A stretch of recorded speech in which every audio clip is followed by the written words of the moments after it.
Oke, Assalamualaikum warahmatullahi wabarakatuh. Selamat malam teman-teman semua. Aduh, hari ini kita terhambat sama koneksi yang kurang bagus. Gak apa-apa lah ya, hari ini kita perkenalan dulu, sekaligus menjelaskan kira-kira nanti satu semester ini kita akan kuliah modelnya seperti apa gitu. Sebelumnya kita kenalan dulu ya. Saya belum pernah ngajar di kelas ini, angkatan 2018 ya. Angkatan 12 kalau angka. Nama saya ya nama saya Yansenur Afifa. Saya biasa dipanggil Yans atau Afifa. Tapi biasanya teman-teman lebih sering manggil Kak Yans sih daripada Afifa. Tapi terserah mau pilih yang mana. Iya boleh. Baru. Saya kuliah di Timur, di Hualien. Ada yang dari Hualien? Nggak ada. semua di Taipei. Semua di Taipei. Oh, Taichung. Ya, saya dari Hualien di National Tongfa University. Mungkin ada tutor-tutornya yang kemarin dulu pernah ngajar dari situ juga ya. Atau semester ini mungkin, kayaknya. Oh ya. Terus kayaknya semester ini juga ada perilaku konsumen ya. Perilaku konsumen udah ketemu, udah ada kelasnya. Belum. Kayaknya dosennya itu ya, Bu Dinarti Tarigan ya. Kak Dinarti. Bukan. Kayaknya. Iya, kalau yang ngajar Kak Dinarti itu juga satu kampus sama saya. Tapi kayaknya kita beda jurusan. Kayak kita beda jurusan.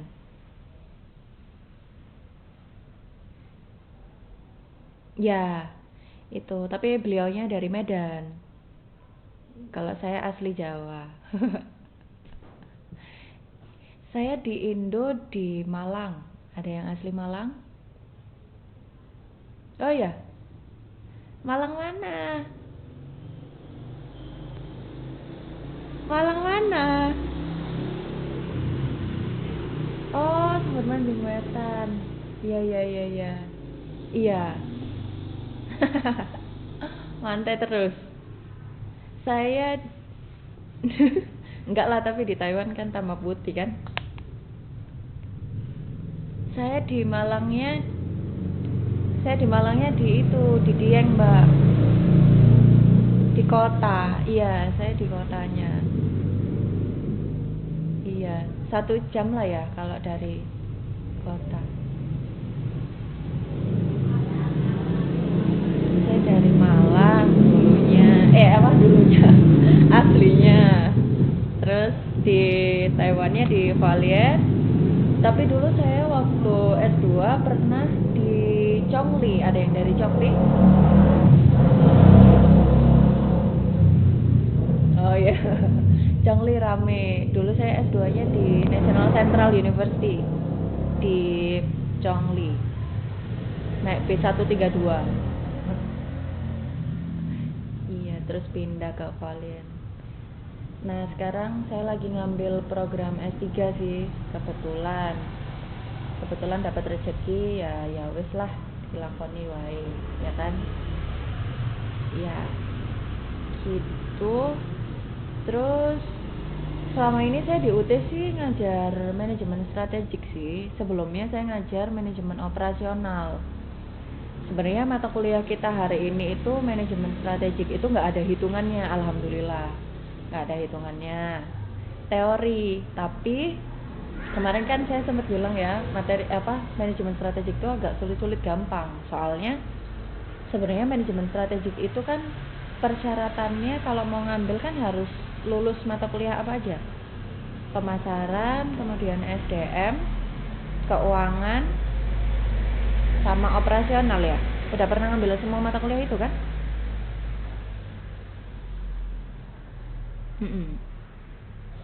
Operasional belum? Sudah semua kan?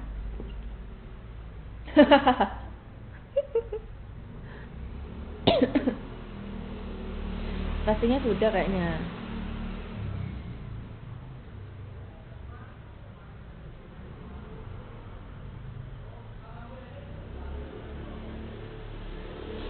Ya, jadi manajemen strategik itu mata kuliah persyaratannya harus lulus 4 mata kuliah itu tadi. Soalnya ceritanya gitu, di dalam manajemen strategik itu kita membahas gimana sih caranya kita mengakomodir, manage, mengelola semua 4 komponen itu supaya perusahaan kita atau secara strateginya itu menjadi lebih apa ya, satu suara gitu intinya. Karena kan kalau nggak satu suara, misalnya orang SDM jalan sendiri, orang marketing jalan sendiri, keuangan jalan sendiri, operasional atau produksi jalan sendiri, ya nggak maju-maju kan perusahaannya. Semua kan harus dikoordinir jadi satu.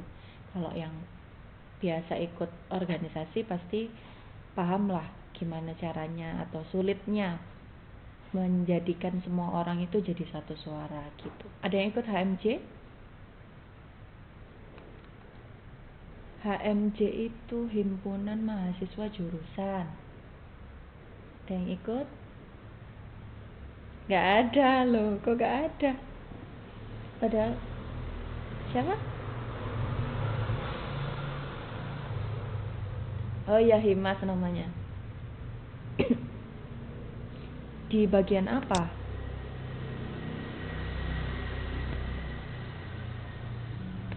Divisi apa? Oh, bendahara. Divisi umum. Divisi umum sama bendahara. Lumayan tinggi loh bendahara, itu berarti inti, pengurus inti. Hmm.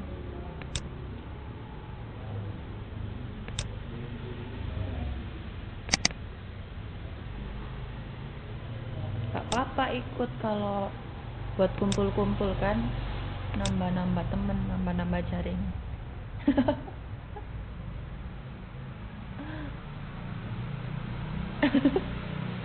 Apa ikut klub dance? Saya di invite klub dance, padahal saya nggak ikut klub dance loh. Ada kan? UT loh. Iya. Oh, tradisional. Nah, iya saya di invite.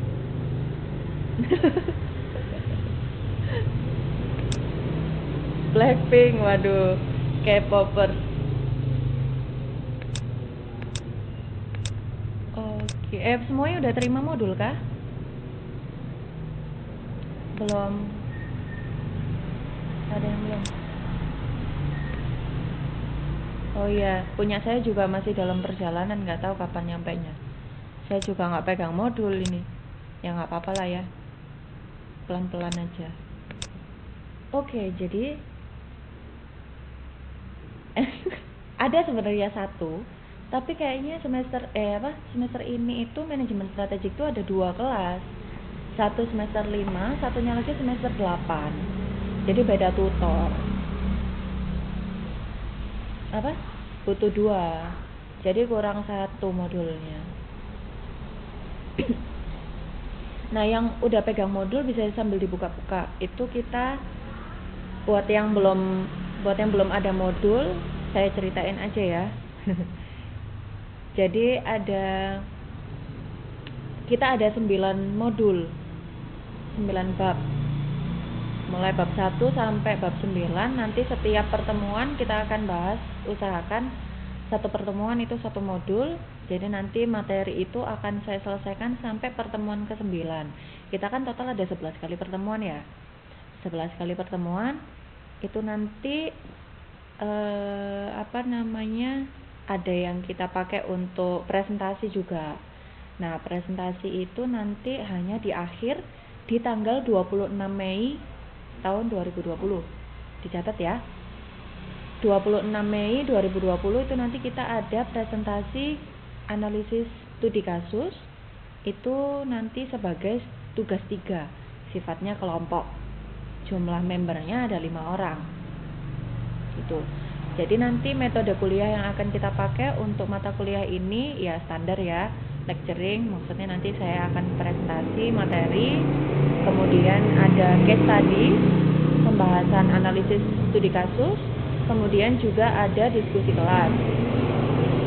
Nah, komposisi penilaiannya itu nanti sesuai sama peraturan UT, ada tugas 70%, jadi tugas itu wajib dikerjakan ya.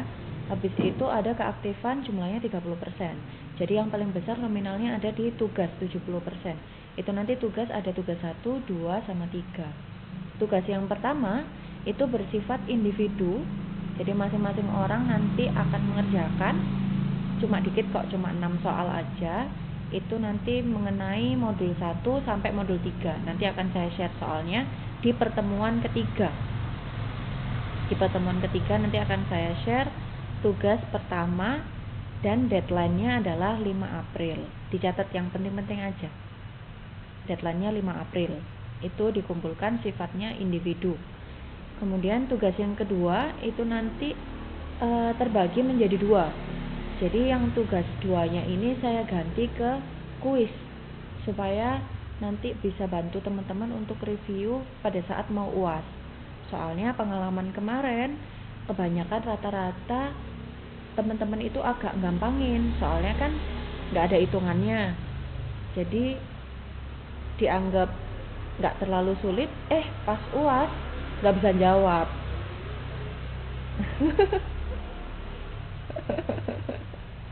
Oh gitu malahan. Oh alah. Iya. Nah itu karena makanya ini saya juga masih cari tahu kenapa kok bisa gitu, sama kalau bisa sih saya mau ke kantor UT untuk minta, siapa tahu dapat informasi tentang soal UAS yang tahun kemarin. Jadi kita nanti bisa belajar dari situ. Soalnya kadang-kadang ada yang protes latihan mandiri itu soalnya nggak sama kayak UAS. Ada yang pernah ngalamin gitu?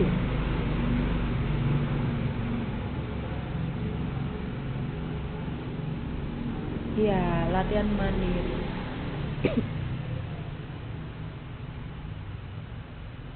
Oh gitu. Ya nanti semoga reformasi semester ini bisa sedikit membantu lah ya. Gitu. Jadi nanti tugas 2 itu terbagi menjadi 2, kuis 1 sama kuis 2 itu nanti ada di pertemuan ke-7 sama pertemuan ke-10.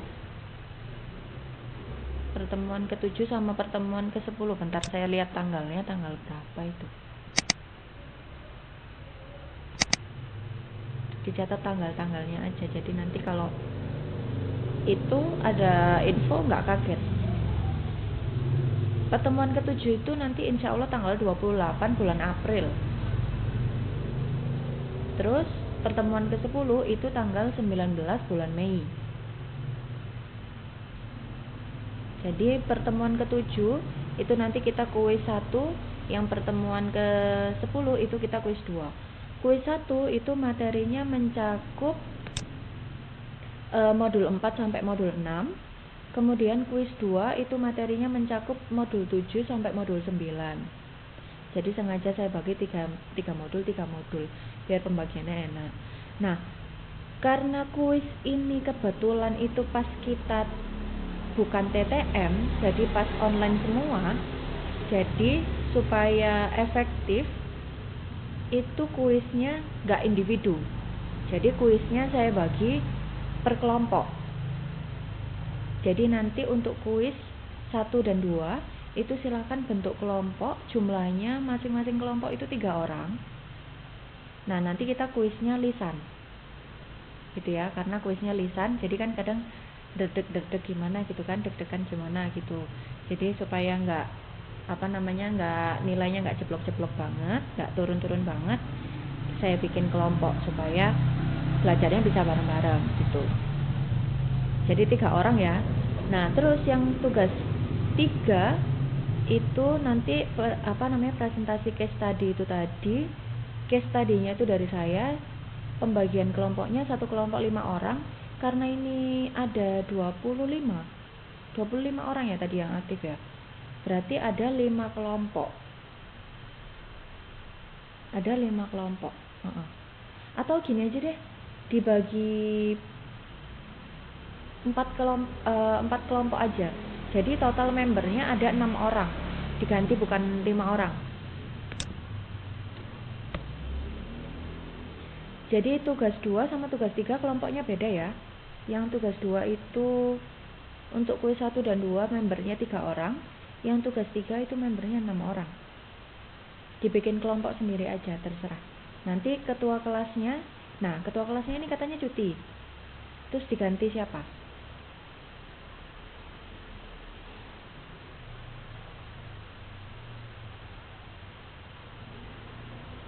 Oh ya.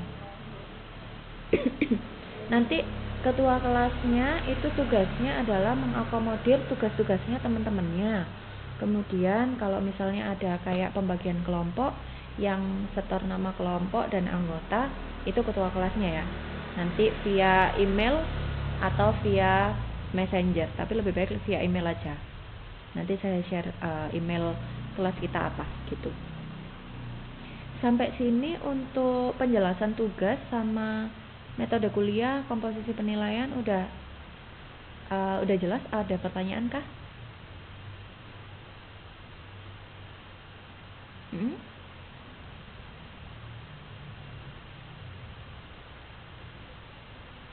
Oh gitu.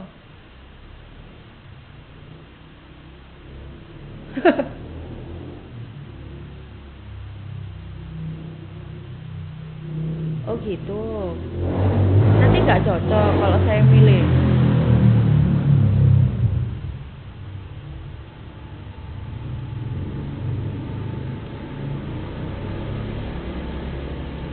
Oh ya wes. Oke deh. Ya wes. Nanti saya acak ya.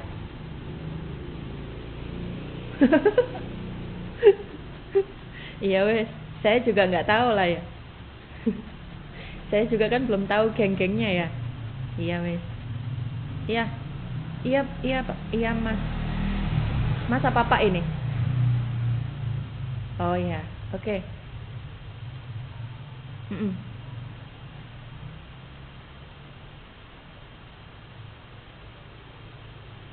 Oh ya.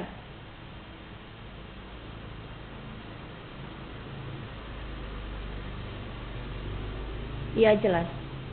Iya, nanti pasti saya info seminggu sebelumnya kok.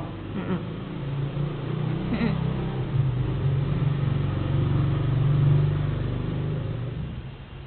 Oh ya, boleh.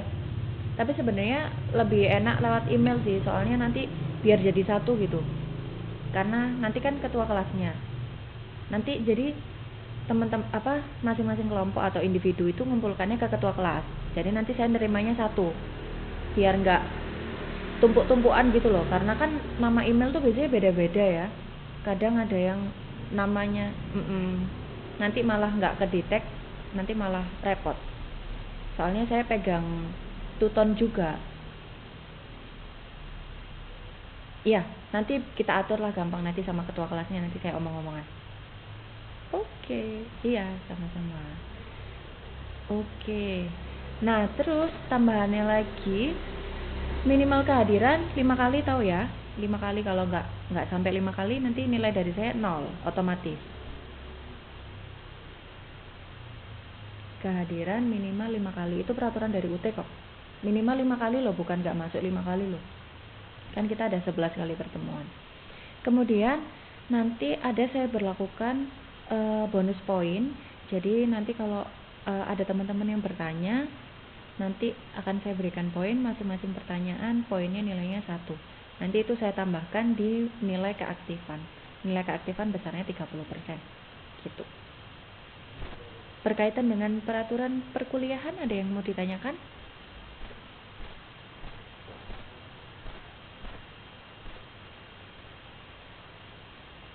Gak ada?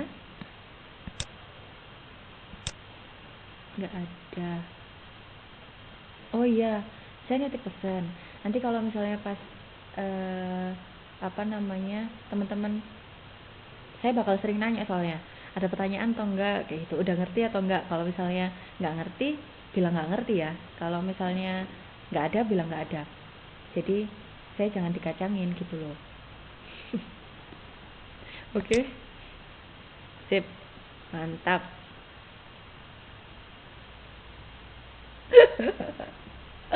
Kan kasihan kan saya di PHP kan.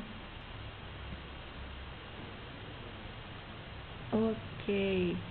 Yang pegang modul dong. Hmm, apa namanya? Tanya apa ya? Pertemuan pertama ya.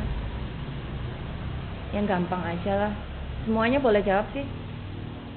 Ada yang tahu nggak tujuan perusahaan tuh sebenarnya apa sih? Kita kan belajar manajemen. Terus ada lagi yang lain? Apa tuh maksudnya?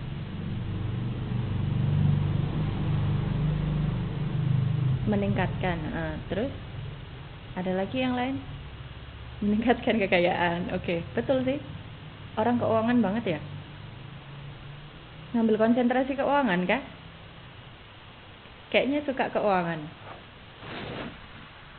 Terus biasanya kalau orang keuangan jawabannya gitu, untuk meningkatkan kekayaan. Terus apa lagi? Tujuan perusahaan tuh ngapain sih sebenarnya?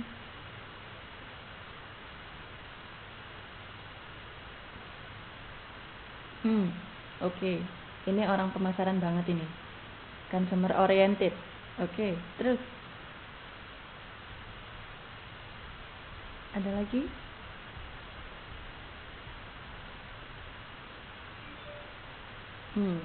Betul. Terus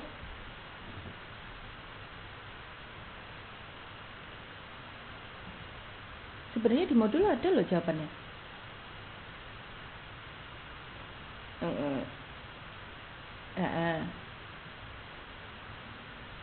Iya. Jadi kalau di modul tuh halaman berapa ya? Saya nggak megang modul. 1.3 di situ tuh udah dijelasin sebenarnya. Tapi saya info aja ya, maksudnya tujuan perusahaan tuh sebenarnya tidak hanya meliputi 4 poin yang ada di modul itu. Kalau di modul itu kan disebutkan bahwa tujuan perusahaan tuh sebenarnya didirikan pertama untuk mendapatkan laba, tadi kan ya. Kemudian untuk meningkatkan harga saham. Itu kan fungsinya supaya perusahaan tuh terus bergulir gitu kan, karena kita berhubungan dengan modal. Kemudian juga untuk meningkatkan penjualan supaya perusahaannya itu terus hidup. Yang terakhir adalah untuk mempertahankan atau meningkatkan keberlangsungan hidup. Nah, kalau dari modul itu ada 4, tapi sebenarnya kalau kita belajar yang standar-standar atau yang rendah-rendah aja levelnya, sebenarnya kalau kita bikin online shop, kemudian kita bikin toko, bikin apa aja lah bisnis gitu ya, sebenarnya tujuan paling dasar kita tuh sebenarnya untuk apa sih? Teman-teman ada yang buka online shop lah? Ya, tujuan paling dasarnya sebenarnya kita itu adalah ya mau cari uang kan, intinya gitu ya. Tapi yang namanya tujuan itu gitu, kenapa kok disebutkan di modul itu ada 4? Walaupun pada dasarnya sebenarnya kita bikin bisnis itu adalah tujuannya mau cari uang, ya buat beli beras, ya buat beli minyak gitu kan. Tujuannya adalah sebenarnya untuk itu. Itu karena yang namanya tujuan perusahaan itu setiap masa itu dia akan selalu berubah. Jadi pertama kita bikin cuman untuk biar bisa beli beras gitu, pertamanya biar bisa nyekolahin anak gitu, biar bisa sekolah, biar bisa nabung gitu kan ya, yang mau nikah gitu. Nah, tapi seiring berjalannya waktu, ya terlepas dari manusia yang agak-agak serakah gitu kan ya, tapi kan yang namanya perusahaan itu kan pasti akan selalu memiliki tujuan, selalu pingin punya target gitu, mencapai suatu target. Pasti yang namanya tujuan itu akan berkembang. Kalau dari awalnya cuma buat beli beras, tahun depan bisa jadi pengennya itu jadi perusahaan yang atau bisnis yang lebih besar lagi skalanya. Mungkin tadinya cuma jualan di RT RW tadinya, kemudian tahun depan pengennya jualan satu kecamatan. Kemudian nanti satu kecamatan udah kecapaian satu kecamatan, pengennya satu kota. Udah sampai satu kota pengennya sampai kabupaten. Udah sampai kabupaten, pengennya satu provinsi, sampai satu negara, sampai akhirnya nanti go internasional. Pasti akan terus berkembang seperti itu. Nah, makanya bukan cuman mencari laba, tapi juga untuk menaikkan atau mempertahankan harga saham. Karena nanti kalau perusahaan kita tuh sudah besar gitu, skalanya itu tadi, kita pasti akan berusaha mendaftarkan ke bursa efek. Masih ingat kan bursa efek? Apa itu bursa efek? Ayo. Apa? Pasar modal. Bursa efek itu adalah pasar modal. Tempat untuk menjual yang namanya saham-saham atau obligasi. Itu adalah aset perusahaan. Jadi kalau misalnya kita pertama-pertama bikin bisnis itu modalnya dari diri sendiri, kalau besok nanti udah besar, kita bisa modal itu dari orang lain, bisa dari bank, bisa dari orang-orang yang membeli saham kita. Jadi sebenarnya kita jualan saham itu adalah jualan sebagian dari perusahaan kita, jualan sebagian dari kepemilikan dari perusahaan kita, ya kan, gitu kan, gitu. Nah, jadi semua intinya tuh tujuan perusahaan tuh pasti akan terus berkembang. Tapi secara umum biasanya perusahaan itu akan mencari empat tujuan yang ada di dalam modul itu tadi, yaitu adalah laba, harga saham, penjualan, sama keberlangsungan hidup. Yang paling penting adalah keberlangsungan hidup. Karena kalau misalnya kita cuma cari laba aja, kadang kita nggak mikir sisi lainnya. Kadang kita mikir untung terus, tapi kita nggak mikir konsumen kita, sehingga konsumen kita merasa dirugikan, akhirnya nggak loyal, akhirnya kita kehilangan konsumen dan lain sebagainya. Jadi yang paling penting itu sebenarnya adalah di keberlangsungan hidup, itu paling penting itu. Nah, kalau di modul itu ada bagan yang menjelaskan mengenai faktor eksternal dan faktor internal. Jadi faktor eksternal dan faktor internal itu adalah dua faktor yang paling penting yang bisa mempengaruhi yang namanya tujuan perusahaan itu tadi. Jadi kalau kita bikin perusahaan, tadi kan ceritanya kita pengen punya goal ya. Goalnya misalnya pengen labanya 5 miliar gitu satu tahun. Berarti kan kita harus mencoba gimana sih caranya kita bisa dapat 5 miliar dalam satu tahun. Apa sih yang harus kita lakukan? Nah, ketika kita dalam proses untuk mencapai tujuan itu tadi, kita harus lihat kanan kiri. Sama kalau kita nyetir sepeda atau nyetir mobil, pasti kita akan lihat kanan kiri. Nah, kanan kirinya kalau di perusahaan itu disebut dengan faktor eksternal dan faktor internal. Faktor eksternal itu jelas ya, lingkungan bisnis itu adalah makro. Makro tuh berkisar mengenai lingkungan ekonomi, lingkungan teknologi, politik, pokoknya yang gede-gede. Udah pernah ngambil mata kuliah ekonomi makro kan? Ada nggak? Udah ya. Tapi pasti udah lupa. Tapi pasti udah lupa kan?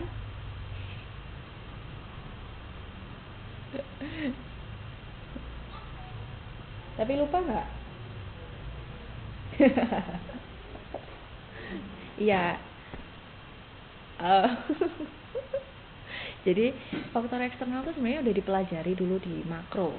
Jadi teman-teman tadi kan nyebutin kan ada makro dan mikro.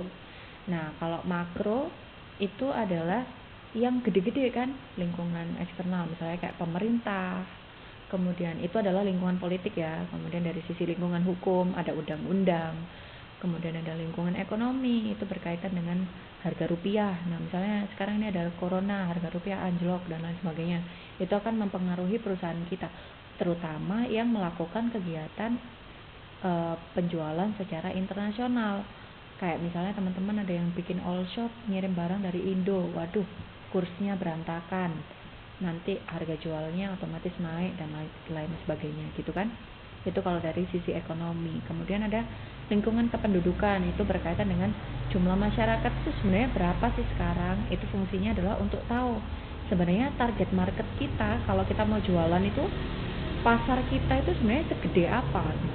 Kalau misalnya pasar kita itu jumlah penduduknya itu cuma dikit, misalnya bandingannya di Taiwan sama di Indonesia, itu kan jumlah penduduknya kan besar Indonesia kan. Makanya kenapa orang-orang pebisnis di dunia itu banyak yang bilang bahwa Indonesia itu adalah market empuk. Kenapa? Soalnya orangnya banyak. Udah orangnya banyak, habis itu kedunyan pisan. Tahu kedunyan? Tahu kedunyan nggak? Kedunyan tuh apa ya? Kedunyan tuh kayak mikir dunia tok gitu loh. Mikirnya tuh dunia tok gitu loh. Yes, mikir perut lah, mikir apalah yang bagus-bagus, mobil lah, mikir rumah lah. Pokoknya iya, tasnya harus yang 5 juta lah, sepatu yang harus 2 juta lah, kayak gitu-gitu kan orang kita kan. Jadi kalau brand-brand luar itu mau promosi di Indonesia itu mereka merasa gampang Indonesia ini. Gampang, tinggal dibilang ini loh made in Italy. Oh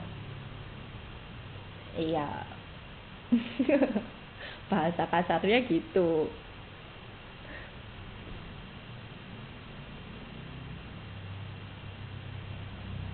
Nah, iya. Ya gitulah ya. Tapi ya gimana lagi, memang kita masyarakatnya masih menganggap sesuatu yang dilihat kasat mata itu lebih penting daripada yang di dalam kan gitu.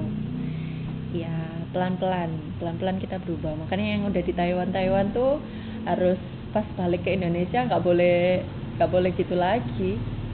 Saya tuh kalau pesan sama anak-anak yang S1 yang lagi student exchange, pertukaran pelajar, itu pesannya cuma satu, kalau lihat orang jangan dari luarnya, karena kalau udah ngeluarin HP-nya kalah dia, ya kan. Kalau kita HP-nya biasanya apa, cuman paling Samsung A7 gitu kan. Orang Taiwan walaupun sandal jepitan, bajunya itu nggak yang bermerek gimana-gimana, tapi HP-nya pasti iPhone 11, ya kan, rata-rata. Jadi biasanya mereka akan apa sih, soalnya biasanya kebanyakan mahasiswa yang S1 yang pertukaran pelajar itu biasanya gitu, kalau ngelihat orang yang bajunya agak gimana-gimana gitu pasti komentar, kok itu orang itu kok kayak gitu bajunya, kok naik MRT sih gitu, kok orang itu kayak gitu bajunya, kok ke mall sih. Ya saya bilang ya kenapa, orang dia punya uang kan nggak apa-apa kan, yang namanya orang. Iya betul. Jadi ya kita nggak bisa menilai orang tuh dari luarnya aja. Ya pasti teman-teman pasti udah lebih ngerti lah daripada saya, udah lebih banyak pengalaman daripada saya. Jadi ya gitulah orang-orang kita, nggak apa-apa lah ya, diterima aja. Ya gitu. Jadi lingkungan makro itu akan sangat penting pada saat kita berusaha untuk mencapai yang namanya tujuan itu tadi. Nah, tadi teman-teman nyebutin lingkungan mikro juga. Nah, kalau mikro itu berkaitan dengan apa? Kalau makro itu tadi kan lebih ke yang jauh-jauh ya, pemerintah, kemudian politik, hukum, kependudukan, sosial budaya, dan lain sebagainya. Tapi kalau lingkungan mikro itu jauh lebih kecil lingkupnya. Tapi bukan internal loh ya. Lingkungan mikro itu berbeda dengan lingkungan internal. Kalau lingkungan mikro itu berbicara berkaitan dengan lingkungan yang ada di dalam industri, di mana perusahaan itu bergerak. Jadi misalnya ada industri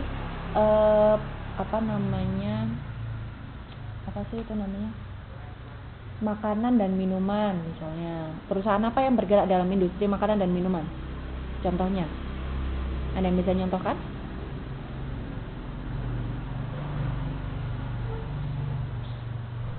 Wings Food, oke. Danone. Terus apa lagi? Kalau es krim Walls ya. Dan lain sebagainya. Terus ada lagi industri, misalnya industri fashion dan pakaian. Fashion, pakaian, apa coba? Perusahaan yang bergerak di industri itu.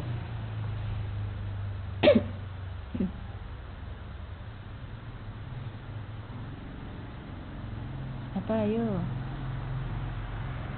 Oh, aduh. Zara. Aduh, kenalannya kok serem.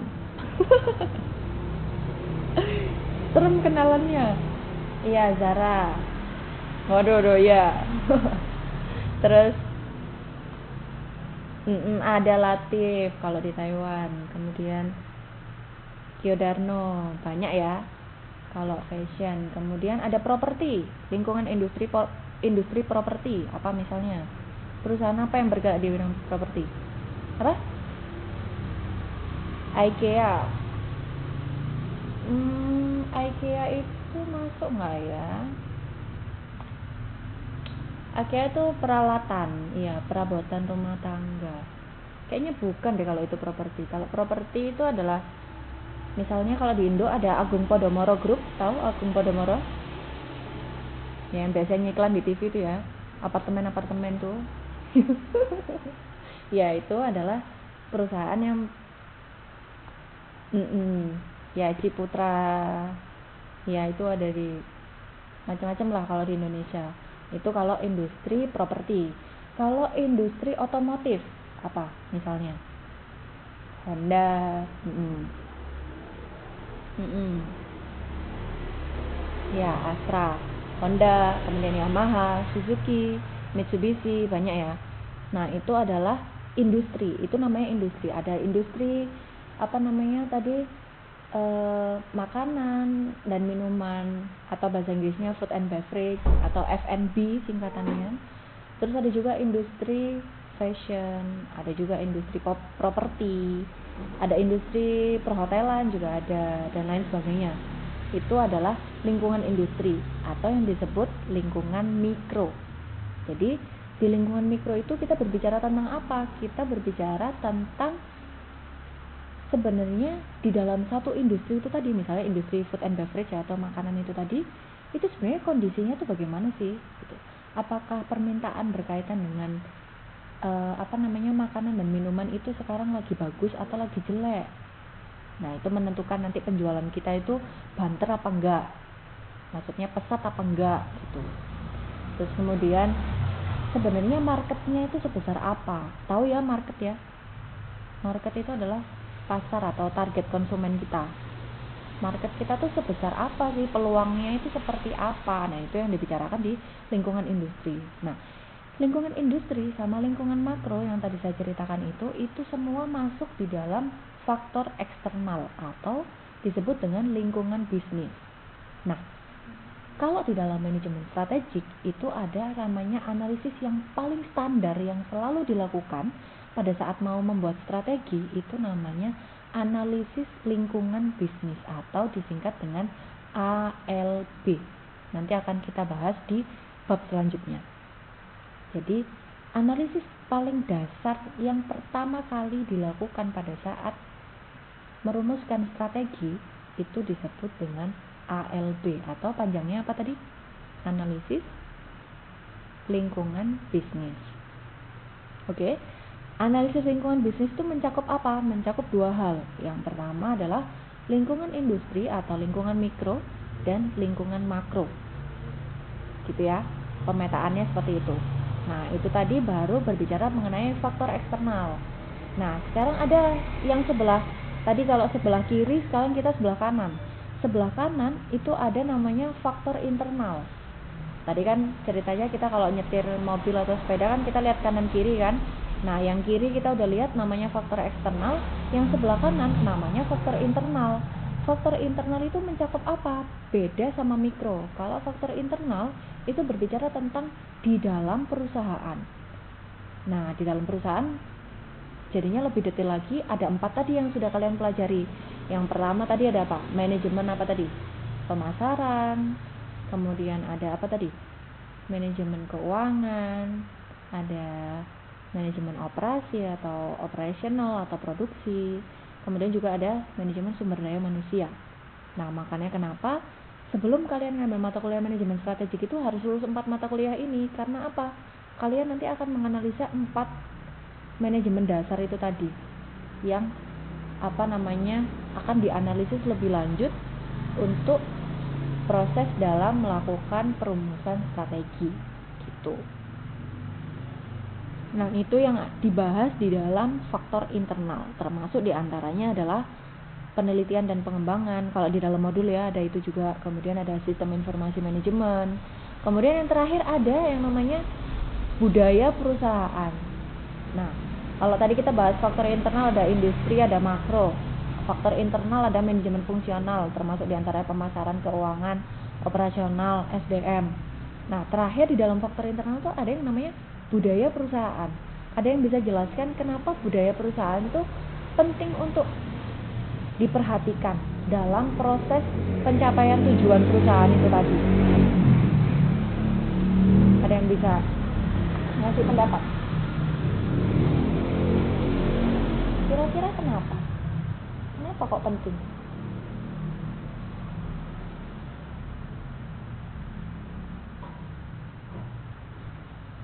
Kenapa? Ayo, budaya perusahaan itu apa sih? Teman-teman kan ada yang kerja di pabrik ya.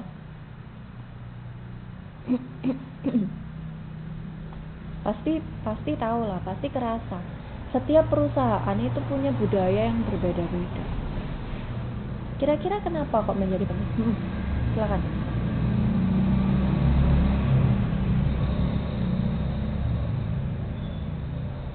Punya sifat yang khas.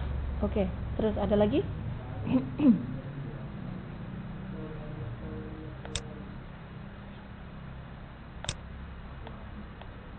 Adaptasi lingkungan.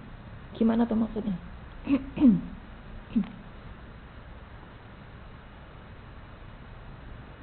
Budaya perusahaan tuh apa sih sebenarnya? Apa sih yang namanya budaya itu apa? Kita kan punya juga budaya Jawa, budaya Sumatera, budaya Kalimantan. Pedoman landasan aturan yang mengikat. Oke, budaya itu sebenarnya adalah sesuatu yang ada tapi nggak tertulis gitu kan? Nggak ada kan, misalnya aturannya budaya Jawa itu harus gimana-gimana, nggak ada. Tapi orang Jawa itu tahu gitu, budaya Jawa itu gimana, beda sama budaya orang Medan, misalnya orang Sumatera, orang Sulawesi. Beda banget orang kita yang di Jawa aja sama Madura, beda banget, ya kan? Beda banget. Sama juga kayak perusahaan. Satu perusahaan dengan perusahaan yang lain itu pasti budayanya beda. Misalnya ada satu perusahaan yang kalau misalnya dia protes itu langsung dipecat. Ada loh yang kayak gitu. Ada yang misalnya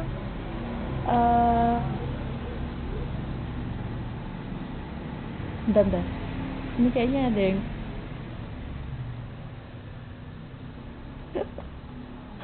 Mbak Eva di mute dulu, Mbak Eva. Kok diam? Ya, jadi budaya perusahaan tuh satu perusahaan sama perusahaan yang lain tuh pasti beda. Ada teman saya pernah cerita, dia protes langsung dikasih surat. Jadi 3 kali dapat surat dipecat. Ada yang kayak gitu. Ada yang budayanya itu suka berkomunikasi. Jadi suka dikit-dikit karyawannya itu ditanyain, gimana, sejahtera enggak, enak enggak kerja di sini, betah enggak, kurangnya apa, pengennya seperti apa. Itu ada juga. Ada juga yang perusahaan tuh yang penting pokoknya kerja terus, kesejahteraannya nggak diperhatikan. Tuh ada. Kalau teman-teman gimana? Ada yang merasa beda nggak? Terutama yang kerja di pabrik, perusahaan satu sama perusahaannya temennya mungkin ada yang beda. Ada pernah pengalaman gitu?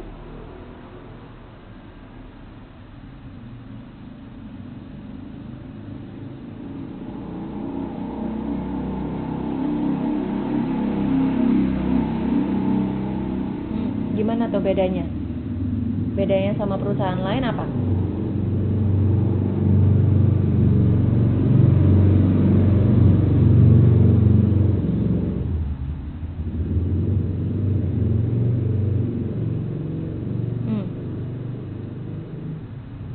Nah ya, itu kan kalau ditranslatekan dalam bentuk peraturan ya. Tapi sebenarnya kalau dari sisi strateginya, maksudnya dari sisi manajemennya, itu kita melihatnya adalah karena memang menurut perusahaan yang di tempat Mas bekerja itu, bagi mereka kesejahteraan dan kesehatan dan kondisi dari karyawan itu sangat penting untuk menunjang yang namanya kinerja. Jadi makanya menurut mereka perlulah ini dikasih coffee break gitu. perlulah walaupun istirahat cuma 15 menit, cuma 30 menit per berapa jam gitu misalnya, itu penting supaya karyawan tuh nggak jenuh kerja terus gitu kan. Kalau yang lainnya mungkin suruh kerja terus nanti tiba-tiba jam 12 jam 12 tiba-tiba istirahat gitu setengah jam, makan, selesai nggak selesai kerja lagi gitu. Tapi ada yang kayak mungkin perusahaannya masnya mungkin setiap berapa jam sekali dikasih coffee break walaupun itu cuma 15 menit supaya nggak jenuh pekerjanya itu. Nah itu penting ya, maksudnya tujuan perusahaan itu melakukan seperti itu tujuannya adalah supaya karyawannya itu nggak jenuh, supaya nanti ketika bekerja itu nggak salah-salah terus gitu loh. Jadi lebih teliti, lebih fokus gitu. Nah, cara mentranslatekannya gimana? Ya dengan cara memberikan kebijakan itu tadi, mengeluarkan misalnya setiap 5 jam sekali ada coffee break 15 menit. Nah, itu adalah peraturan yang dikeluarkan oleh perusahaan sebagai hasil translatean atau translatean itu apa ya? Jadi ketika perusahaan tuh udah punya pemahaman yang kayak gitu tadi, oh kesejahteraan itu penting bla bla bla bla, dia kemudian mikir, oh gimana sih caranya mengimplementasikan kebijakan atau pemikiran perusahaan itu tadi ke karyawan. Oh dengan cara ngasih coffee break kayak gitu. Itu adalah mentranslatekan bahasa akademiknya. Jadi ditranslatekan ke dalam peraturan-peraturan.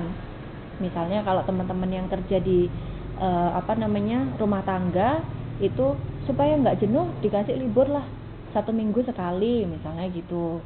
Nanti kalau pas libur ya boleh kerja. Kadang kan ada teman-teman yang aku nggak libur, aku kerja aja, kan ada ya yang kayak gitu ya. Padahal sebenarnya menurut agent atau menurut tuan rumahnya itu merasa ya jangan kerja terus lah, kamu lah harus jalan-jalan lah supaya kenal sama temen, supaya ini supaya itu kayak gitu. Itu adalah kebijakan yang ditranslatekan dalam bentuk peraturan-peraturan tadi. Ada peraturan yang berbeda antara satu perusahaan dan perusahaan yang lain. Nah makanya kenapa budaya perusahaan itu penting, supaya apa? Budaya perusahaan itu adalah sesuatu yang ada tapi nggak kelihatan. Nah itu membangun membangun persepsi dari karyawan yang bekerja di dalam perusahaan itu. Kalau dia merasa perusahaannya itu care, perusahaannya itu peduli dengan kesejahteraan, kemudian dengan kesehatan dan lain sebagainya, maka ketika dia kerja ya lebih legowo, ya kan? Tahu legowo?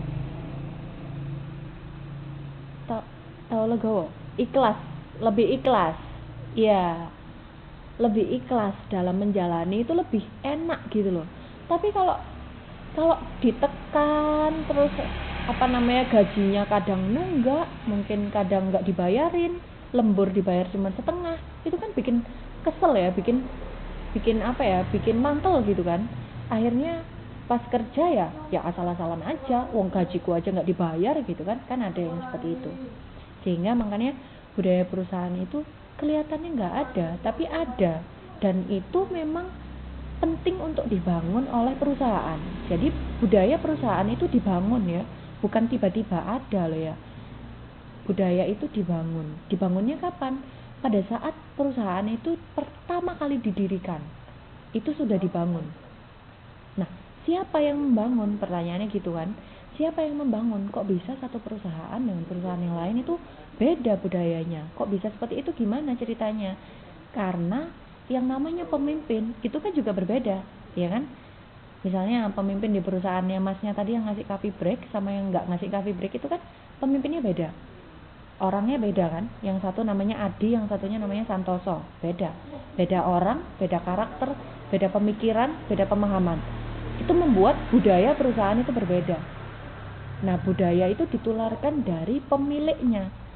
Kalau pemiliknya itu bersifat otoriter, ya gimana perusahaannya sampai nanti ya sifatnya otoriter, nggak mau karyawan itu harus nurut, ya wes nggak ada protes. Itu kalau perusahaannya memang didirikan sama orang yang karakteristiknya seperti itu. Tapi kalau orangnya karakteristiknya itu adalah terbuka, suka diskusi, kemudian demokratis, itu nanti beda lagi. Yang namanya protes itu menjadi hal yang wajar di perusahaan yang seperti itu, sehingga budaya yang terbangun pun juga akan berbeda. Kalau yang satunya yang demokratis itu menjadi lebih terbuka antara atasan dengan bawahan, yang satunya lagi ya apa kata atasan kita harus manut gitu, jadi berbeda. Dan kita kan belajar manajemen ya, manajemen itu adalah seni. Kalau masih ingat dulu waktu pertama kali belajar yang namanya pengantar manajemen, itu arti manajemen itu adalah seni, ilmu, gaya, cara mengelola sebuah perusahaan, gitu kan? Yang namanya manajemen itu. Jadi setiap orang ya berbeda, wajar. Saya ngelola perusahaan sama mbaknya, sama masnya, ya beda. Setiap orang pasti akan berbeda dan pasti akan menularkan berbeda sama anak buahnya. Saya ngajar sama dosen lain yang ngajar atau tutor lain yang ngajar pasti akan beda, karena setiap orang tuh punya karakteristik yang berbeda-beda, dan itu yang akan membangun yang namanya budaya perusahaan. Makanya kenapa budaya perusahaan itu penting untuk dilihat, karena kalau misalnya gitu ya, budaya di dalam perusahaan itu bobrok, contohnya kayak di Indonesia ya, mohon maaf ya saya nyontohkan yang ada di depan mata kita aja ya. Di Indonesia itu kata orang-orang kan kaget akan demokratis. Jadi kita tuh sebenarnya belum siap sama yang namanya demokratis. Dikit-dikit ada kebijakan apa, demo. Ada kebijakan apa, demo. Kalau di Taiwan tuh beda ya. Kalau di Taiwan saya tuh merasa kalau pemerintah mengeluarkan apa, walaupun dia itu agak nggak terima, tapi dijalani dulu, dipelajari dulu, dilihat dulu. Oh ini efeknya gimana sih? Oh maksudnya pemerintah tuh gimana sih? Tapi kalau di kita tuh enggak, keluar misalnya peraturan apa gitu, oh langsung protes. Apalagi sekarang ada Instagram, ada Facebook, langsung demo. Iya,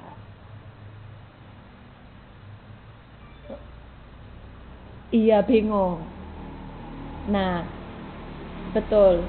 Kebetulan lagi media di dalam negara kita itu sukanya lebay, iya kan? Media itu sukanya melebay-lebaykan sesuatu. Kalau di luar, saya nggak tahu sih kalau di luar karena saya nggak tahu media di Taiwan atau di negara lain. Tapi kalau di Indonesia tuh sukanya lebay. Udah gitu beritanya belum tentu benar, tetap aja di post sama dia supaya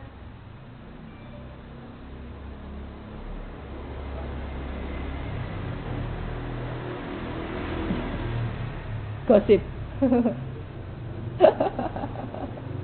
Iya, iya kurangnya. Ya makanya itu. Iya biar rating rating televisinya tinggi ya gitu tuh, akhirnya membuat akhirnya ya gitu itu tadi, jadinya apa ya, membuat ya beda lah intinya. Ketika budaya perusahaan itu bagus, kalau misalnya di Indo gini, kalau udah bobrok, kalau udah rusak begini, ya kita mau mencapai satu tujuan yang dasar aja, yang paling deket aja, itu sulitnya minta ampun. Tapi kalau kayak contohnya kayak corona gini ya, kalau di Taiwan begitu ada satu kasus kena ini, ada orang Wuhan kena di Taiwan bla bla bla, oh pemerintah langsung nyuruh departemen kesehatan, nyuruh departemen ini, semuanya bergerak. Koordinasinya itu enak gitu.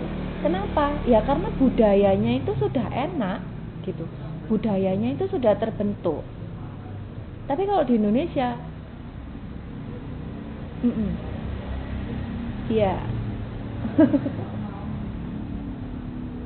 iya, iya, kebiasaan.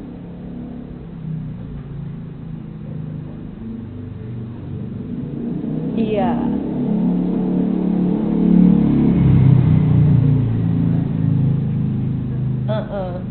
iya.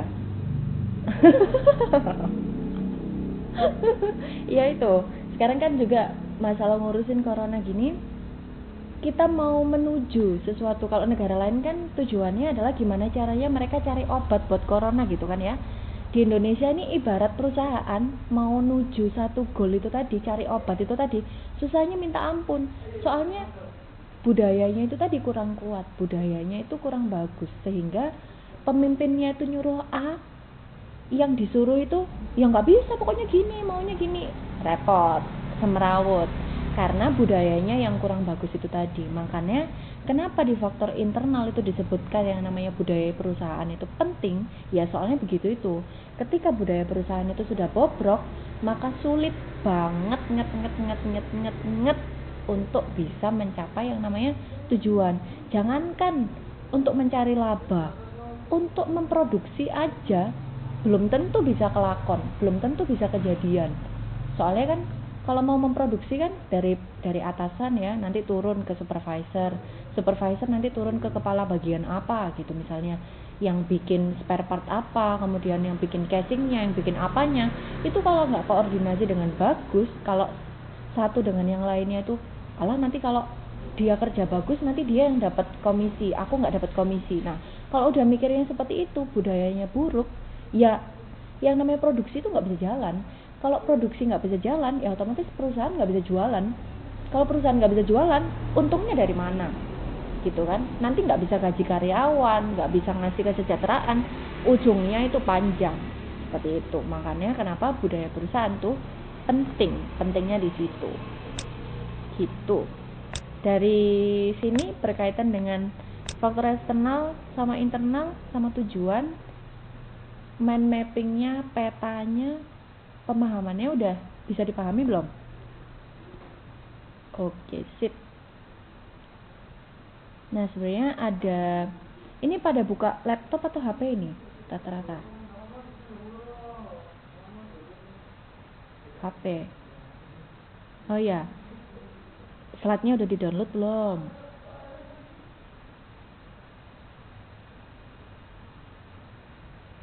Diem, pasti belum ya. Ya, nanti di-download ya. Nanti di-download. Nanti bingung saya ngomong apa. Jadi sebenarnya di slide saya itu ada struktur organisasi. Nah, struktur organisasi ini sebenarnya biasanya teman-teman yang agak lupa bentuknya seperti apa. Mungkin yang pakai laptop bisa di-download, dilihat biar tahu gambarnya seperti apa.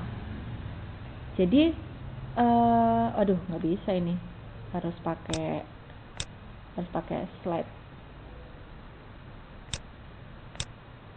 Jadi sebenarnya manajemen strategik itu ranahnya di mana sih? Siapa sih sebenarnya orang-orang yang kerja atau yang mikir yang namanya strategi itu? Tadi kan saya udah bilang ya, manajemen fungsional itu ada 4. Apa aja tadi? Ayo. Ada manajemen apa tadi? Pemasaran, kemudian apa lagi? Marketing, pemasaran, ada apa lagi? Keuangan, kemudian sumber daya manusia. Ada 4 ya. Ada 4. Betul. Jadi manajemen fungsional atau manajemen dasar yang selalu dimiliki di dalam perusahaan tuh ada 4. Yang pertama SDM, pemasaran, kemudian operasi, terus yang terakhir itu ada keuangan. Nah itu minimal ada 4. Tapi biasanya ada lebih dari 4. Banyak yang lebih dari 4. Nah itu disebut dengan manajemen fungsional. Nah di atasnya, jadi kalau orang yang di manajemen pemasaran itu judulnya adalah manajer pemasaran gitu ya. Kalau yang di manajemen operasi itu judulnya adalah manajer produksi. Nah di atasnya mereka itu ada namanya pihak-pihak atau top management. Masih ingat kan kalau dulu ada top, middle, sama low operational ya, kalau nggak salah. Top management itu adalah ya direktur gitu-gitu kan. Kemudian middle management itu ya ada manajer pemasaran, manajer keuangan, itu adalah middle. Kalau yang di bawahnya lagi operasional itu adalah staff itu tadi. Nah yang namanya manajemen strategik itu adalah dilakukan di top manajemen utamanya loh ya, utamanya. Tapi yang namanya middle management tadi, yang orang-orang manajer pemasaran, manajer keuangan, dan teman-temannya itu tadi, itu juga memikirkan yang namanya strategi. Makanya kalau teman-teman belajar pemasaran tuh ada judulnya strategi pemasaran, ada kan? Strategi keuangan, strategi produksi. Nah, semua ada strateginya.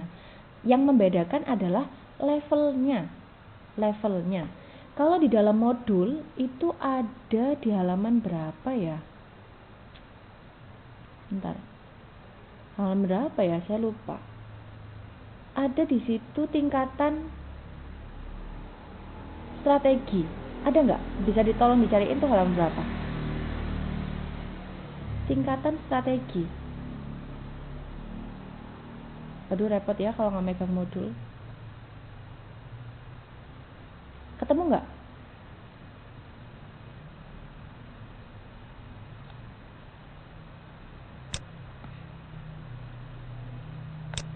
Kok mati? Enggak kok nggak mati. Nemu nggak? Tingkatan strategi ada di halaman berapa?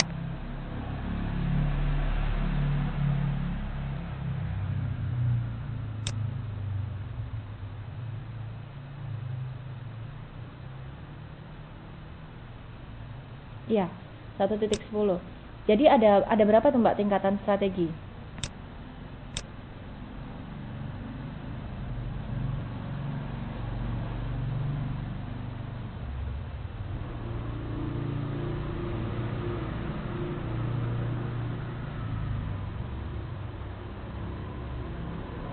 Ada berapa? Ada 3 kalau nggak salah.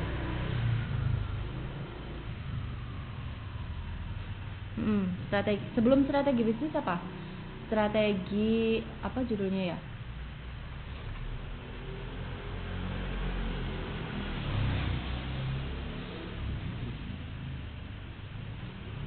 Ada kan tulisannya di situ? Ada kok. Apa aja? Ada 3.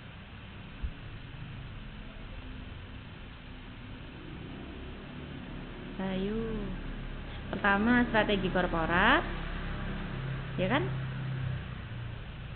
Ketemu belum? Ya. Kemudian ada strategi bisnis unit. Kemudian yang terakhir ada fungsional. Nah, kayak tadi saya jelaskan, yang namanya manajemen fungsional itu tatarannya adalah strategi fungsional. Jadi kalau strategi itu ada 3, tadi disebutkan teman-teman. Yang pertama adalah strategi tingkat korporat. Strategi tingkat korporat itu adalah khusus untuk perusahaan yang memiliki anak perusahaan lebih dari 1 dan jenis industrinya itu berbeda. Dicatat ya, nanti lupa. Strategi korporat, tingkat korporat itu adalah strategi yang khusus dibuat untuk perusahaan yang memiliki anak perusahaan lebih dari 1 dan jenis industrinya berbeda. Jadi sudah industrinya itu berbeda, jumlah anak perusahaannya itu lebih dari 1. Jadi gede banget perusahaannya. Tadi kan kita sudah bahas industri ya. Industri itu ada macam-macam. Ada industri fashion tadi kan, ada makanan, ada properti dan lain sebagainya. Jadi berbeda industri itu berarti ya, misalnya anak perusahaan yang pertama itu bergerak di bidang makanan. Terus punya perusahaan lagi bergerak di bidang properti. Punya perusahaan lagi bergerak di bidang fashion. Nah, perusahaan yang seperti ini itu kan tadi punya 3 anak perusahaan kan. Nah, itu ada induknya, ada induknya, ada ibunya, ada orang tuanya. Nah, orang tuanya ini disebut dengan perusahaan korporat, atau kalau bahasa Inggrisnya adalah corporation. Korporat kalau bahasa Indonesianya. Kalau teman-teman yang kerja di pabrik, nama perusahaannya apa?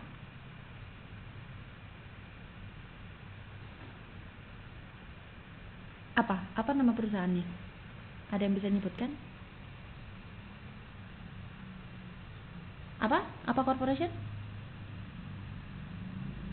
Baso Corporation. Nah, bakso corporation ini ada nama corporation atau korporat bahasa Indonesianya. Itu biasanya perusahaan itu pasti akan punya banyak lini industri.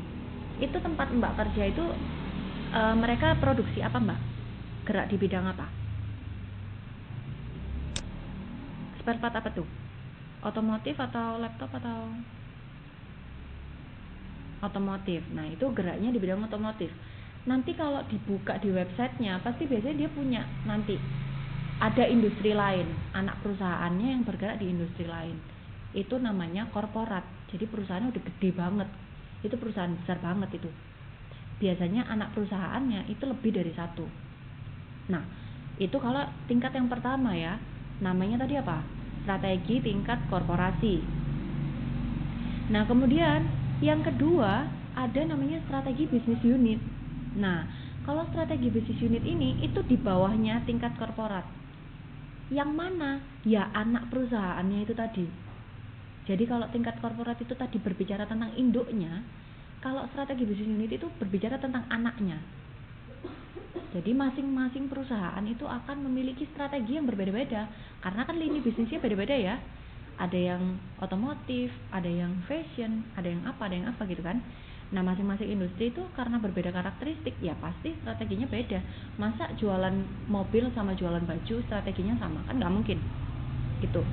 Itu adalah berbicara tentang strategi bisnis unit. Dari sini paham ya? Bisa dipahami? Oke. Nah di bawahnya lagi ada yang namanya strategi tingkat fungsional.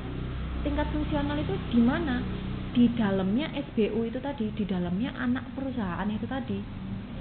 Jadi kalau di dalam anak perusahaan misalnya perusahaan yang bergerak di bidang otomotif kayak tadi perusahaan yang mbaknya itu tadi bergerak di bidang otomotif, di dalam perusahaan itu pasti punya yang namanya manajer pemasaran, manajer produksi, pasti ada kan, manajer keuangan, itu pasti ada. Nah tingkat fungsional itu tadi adalah strategi yang dibuat di masing-masing bidang fungsional itu tadi loh, di bidang manajemen strategik, di bidang manajemen produksi, di bidang manajemen keuangan dan lain sebagainya. Itu yang disebut dengan tingkatan fungsional. Jadi berkaitan dengan 3 tingkatan ini bisa bayangin nggak kira-kira siapa-siapa aja orang-orang yang kerja di dalamnya itu tadi? Bisa dipahami nggak? Kesulitan nggak? Nggak ya? Yang lainnya, ini tadi yang jawab ini siapa sih? Mbak siapa ini? Mbak Komaida. Yang lainnya? Yang lainnya paham belum? Paham ya? Soalnya besok-besok kita akan udah gak bicara ini lagi gitu, karena ini sangat basic banget, sangat dasar. Jadi kalau misalnya nggak paham, nanti besok-besok bakal bingung. Ini ngomongin apa sih sebenarnya gitu. Bakal bingung nanti. Gitu ya. Nah, itu untuk tingkatan strategi. Jadi tingkatan strategi itu, jadi kalau ditanyain strategi itu siapa sih yang bikin? Ya semuanya. Semua orang di dalam perusahaan tuh bikin, tergantung level strateginya seperti apa. Ada strategi tingkat korporat, ada strategi tingkat business unit, ada lagi strategi tingkat fungsional, dan masing-masing itu berbeda. Dan satu kuncinya, meskipun mereka itu beda orang, beda tingkatan, tapi gitu ya, dari atas sampai bawah 3 tingkatan strategi itu pasti akan satu suara. Kalau dari tingkat korporat itu sudah memutuskan A, bawahnya pasti akan juga mengarah gimana caranya mencapai A. Nggak mungkin mencari B, pasti mencari A. Kalau di atas sudah menentukan B, bawahnya pasti akan berusaha gimana caranya mencapai B. Gitu. Itulah yang disebut dengan manajemen strategik. Jadi kalau secara pengertian, sebenarnya manajemen strategik itu apa sih? Gitu. Manajemen strategik itu kalau secara pengertian adalah usaha manajerial untuk apa? Menumbuh kembangkan kekuatan perusahaan. Fungsinya untuk apa kok menumbuh kembangkan kekuatan perusahaan itu tadi? Untuk mengeksploitasi atau untuk mengambil peluang yang ada di dalam lingkungan bisnis itu tadi loh. Tujuannya untuk apa kok mencari peluang atau mengambil peluang? Ya tujuannya untuk mencapai tujuan perusahaan yang sudah ditetapkan ketika perusahaan itu tadi pertama kali berdiri. Dan tujuan itu akan sesuai dengan yang namanya visi dan misi perusahaan yang sudah dibentuk oleh pemiliknya. Gitu ya.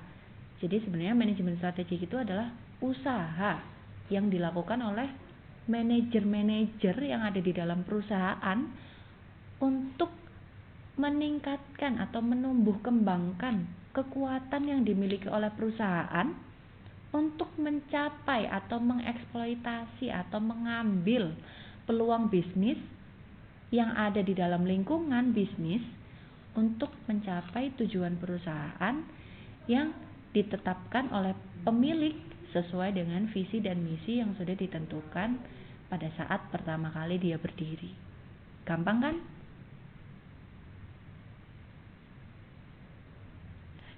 Masa sulit?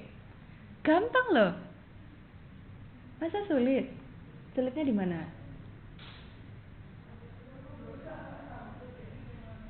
Ada, di modul ada kok. Cuma saya pakai bahasa iya, dicoret-coret dong. Masa beli masih mulus sampai lulus? Biasanya biasanya kan disimpan dalam koper aja. Jangan dong dicoret-coret. Yang penting itunya ya, yang penting adalah konsepnya. Jadi harus dipahami, bukan dihafalkan. Oh iya, masa? Bentar. Sekarang jelas tak? Oke. Ada yang bisa ngulangi tadi pengertian manajemen strategik itu apa? Pakai bahasanya sendiri aja.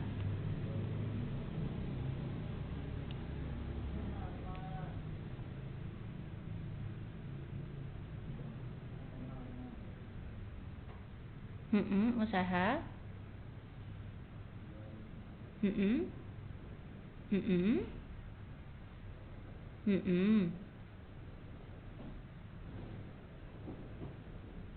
Kekuatan perusahaan. Terus?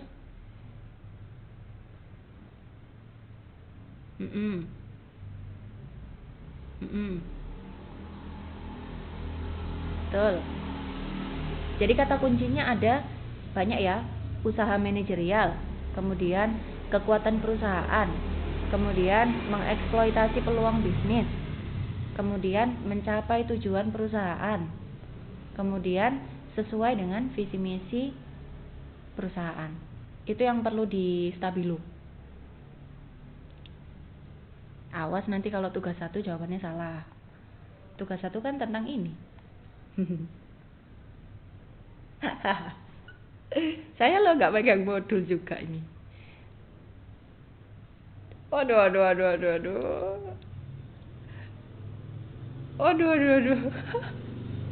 Enggak. Dosen tuh ya sebenarnya adalah orang yang udah pernah belajar sebelumnya, sama aja kayak kalian. Udah ya dari pengertian. Alah sama aja, aku juga lupa. Pengertian udah paham ya? Ada yang ditanyakan pengertian?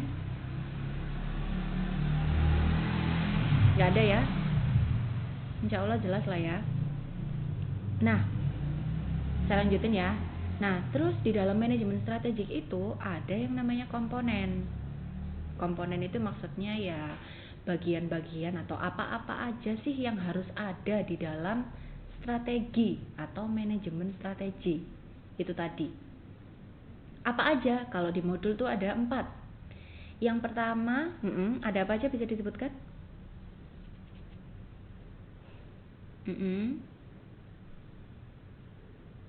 Nah, ketahuan belum pernah dibaca modulnya ya. Apa? Analisis lingkungan bisnis.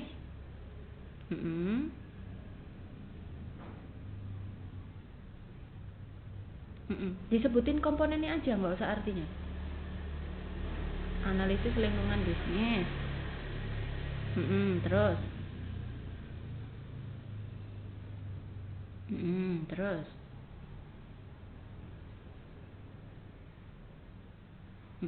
Terus. Ada 4 ya. Yang pertama, analisis lingkungan bisnis. Halaman berapa ayo? Repot lah, nggak ada modul. Halaman berapa? Yang tahu temennya? 1.5.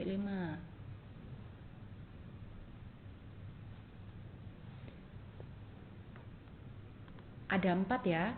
Ada 4. Tadi kan saya udah nyebutkan pertama kali saya buka kuliah tadi ada yang namanya analisis lingkungan bisnis loh. Itu sangat penting dan wajib dan pasti dilakukan. Nggak mungkin nggak ya, jangan lupa ya.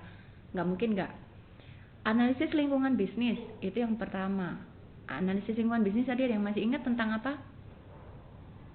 Ayo. Pertama tadi loh, pas saya jelasin tujuan perusahaan, noleh kanan kiri tadi loh. Di kanan ada apa, di kiri ada apa. Ya, betul. Analisis lingkungan bisnis itu mencakup analisis lingkungan makro dan analisis lingkungan mikro. Gitu ya. Itu baru satu analisis. Namanya ALB atau analisis lingkungan bisnis. Kedua, analisis yang dilakukan juga di dalam pelaksanaan manajemen strategik atau pada saat kita mau merumuskan strategi, itu namanya analisis profil perusahaan.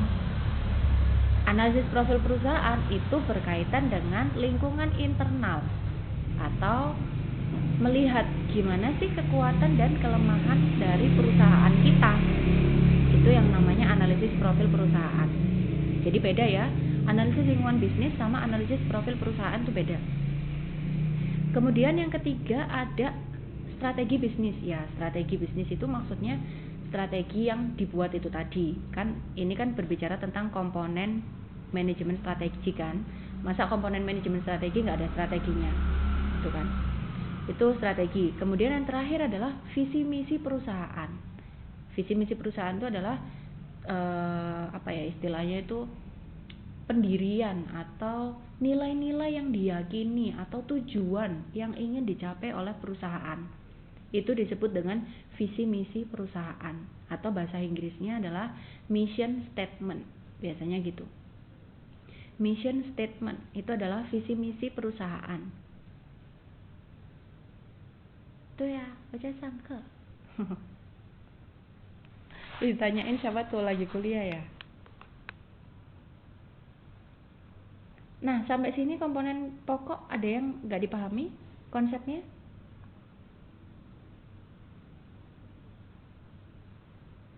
Paham? Jelas ya? Ada 4 itu ya. Jadi ada 2 analisis komponen analisis yang paling penting di dalam manajemen strategik yang selalu dilakukan. Ada ALB, ada analisis profil perusahaan. 2 analisis ini nanti akan terus dipakai sampai ke bab paling terakhir. Soalnya 2 analisis ini itu adalah dasar informasi perusahaan ketika mereka mau merumuskan strategi. Jadi ketika mau merumuskan strategi, informasi yang didapatkan dari 2 jenis analisis ini itu dijadikan dasar untuk ngelihat sebenarnya kita harus bikin strategi seperti apa sih gitu. Jadi makanya 2 analisis ini penting banget untuk diingat-ingat gitu. Nah, kalau untuk proses sebenarnya gimana sih proses perumusan strategi? Oh, ini gampang ya. Cuman ya pertamanya dirumusin. Setelah melakukan analisis apa tadi? Analisis apa tadi 2 yang saya bilang tadi barusan? Analisis lingkungan bisnis dan analisis profil perusahaan. Setelah 2 analisis itu dilakukan, kemudian dilakukan yang namanya perumusan strategi. Setelah dilakukan perumusan strategi, dilakukan implementasi, habis itu dilakukan pengawasan atau evaluasi. Kalau ini standar ya, kayak manajemen tuh loh. Manajemen kan ada apa? POAK, masih ingat POAK? Apa yo? Manajemen tuh kan melaksanakannya kan POAK kan, planning, kemudian apa lagi? Perencanaan, kemudian pengorganisasian, pelaksanaan dulu. Pelaksanaan, terus baru terakhir adalah pengendalian. Ya sama, perumusan strategi juga seperti itu. Pertama kita perencanaan dulu, kemudian pelaksanaan, kemudian nanti dievaluasi gimana hasilnya. Kalau misalnya dievaluasi hasilnya kurang tepat atau bagaimana, ya kita rumuskan lagi dari awal. Baiknya seperti apa. Gitu. Nah, kemudian mazhab. Nah, di dalam manajemen strategik itu ada yang namanya mazhab. Ini muslim semua. Muslim semua. Tahu mazhab kan? Oh, ada yang non. Yang muslim-muslim ini tahu mazhab kan? Apa mazhab itu? Pandangan. Mazhab itu adalah pandangan. Jadi kalau di Islam itu kan ada mazhab Syafi'i, ada macam-macam lah ya. Hambali apa gitu ya, banyak ya. Nah, di manajemen strategik sama juga ada mazhabnya. Ada pandangannya. Nah, pandangan ini maksudnya gimana? Ya, setiap pandangan itu kan pasti akan berbeda nilainya. Ya kan? Kalau misalnya mazhab Syafi'i misalnya harus gimana ibadahnya, doanya harus gimana, kalau sholat harus gimana, peraturannya harus gimana, kan gitu kan. Nah, dalam manajemen strategik itu juga sama kayak gitu. Ada pandangan-pandangan yang membuat pelaksanaannya itu menjadi berbeda. Nah, kalau di modul ada halaman berapa? Di modul itu 1.8 ya. Nah, di mazhab dalam manajemen strategik itu ada 5 mazhab, ada 5 pandangan di dalam manajemen strategik. Yang pertama ada pandangan lingkungan bisnis. Nggak usah pakai mazhab lah ya, mazhab mungkin nanti yang non Islam agak kurang paham. Ada pandangan lingkungan bisnis, kemudian ada pandangan sumber daya manusia, ada pandangan manajemen strategik berbasis nilai, ada ada pandangan ilmiah, ada yang terakhir adalah pandangan berbasis proses dan konteks atau seni. Masing-masing ini yang bikin beda itu adalah ya pemahamannya itu tadi loh. Bedanya kalau lingkungan bisnis, kalau pandangan lingkungan bisnis itu menganggap yang paling penting dalam proses perumusan strategi itu adalah lingkungan bisnis. Jadi kalau menurut orang-orang yang memiliki pandangan lingkungan bisnis, itu menurut mereka pada saat merumuskan strategi yang paling penting itu adalah lingkungan bisnis. Maksudnya ya kita harus menganalisis lingkungan bisnis itu lebih detail dan lebih serius lagi daripada analisis yang lainnya. Tadi kan ada analisis lingkungan bisnis sama analisis profil perusahaan, ya kan? Kalau lingkungan yang mazhab lingkungan bisnis atau pandangan lingkungan bisnis itu menganggap analisis lingkungan bisnis itu jauh lebih penting daripada analisis yang lain. Jadi dia akan mengutamakan hasil dari analisis lingkungan bisnis. Itu kalau mazhab yang pertama. Kalau mazhab yang kedua adalah pandangan sumber daya atau mazhab sumber daya. Itu menganggap yang paling penting bukan analisis lingkungan bisnis, tapi yang paling penting adalah analisis profil perusahaan atau analisis internal. Itu yang paling penting. Itu kalau menurut mazhab sumber daya. Kalau menurut mazhab manajemen strategik berbasis nilai, yang paling penting tuh bukan analisis lingkungan bisnis, bukan analisis profil internal, tapi yang paling penting visi misi perusahaannya. Itu yang paling penting. Jadi beda-beda ya. Setiap pandangan tuh beda-beda. Kemudian yang keempat, yang mazhab ilmiah atau pandangan ilmiah, itu menurut mereka yang paling penting dalam pelaksanaan perumusan strategi itu adalah ya pada saat mereka merumuskan strategi, mau analisis lingkungan bisnisnya itu dilakukan biasa-biasa aja, mau analisis profil perusahaan itu dilakukan biasa-biasa aja, mau visi misi itu biasa-biasa aja, ya nggak apa-apa. Yang paling penting adalah pada saat kita melakukan perencanaan, pada saat kita melakukan perumusan strategi, itu ketat, serius, niat, ya insya Allah strategi yang dihasilkan itu akan benar. Itu kalau menurut pandangan madzhab ilmiah. Yang terakhir, kalau madzhab berbasis proses dan konteks atau seni, yang paling penting itu bukan empat-empatnya, bukan analisis lingkungan bisnis, ya bukan analisis profil perusahaan, ya bukan visi misi, ya bukan formulasi strategi, tapi yang paling penting itu adalah intuisi atau fleksibilitas dari si pembuat strategi atau dari perusahaannya itu sendiri. Kenapa gitu? Kenapa kok madzhab yang terakhir ini menganggap yang paling penting itu adalah intuisi dan fleksibilitas? Karena menurut mereka, ketika kita sudah melakukan analisis itu dengan serius ya, semua analisis, semua perumusan visi misi itu dilakukan dengan benar-benar serius sampai nggak tidur lah, istilahnya seperti itu. Sampai nggak tidur, sangat niat. Tapi ketika terjun ke lapangan, seret, loh kok beda rek, loh kok gini kenyataannya, kok nggak sama pada saat kita rapat di ruang rapat itu, kok hasilnya gini, waduh gimana ini. Nah, ketika mereka menghadapi itu, orang-orang yang menganggap atau memiliki pandangan berbasis proses dan konteks ini, mereka kan menganggap intuisi dan fleksibilitas itu yang paling penting.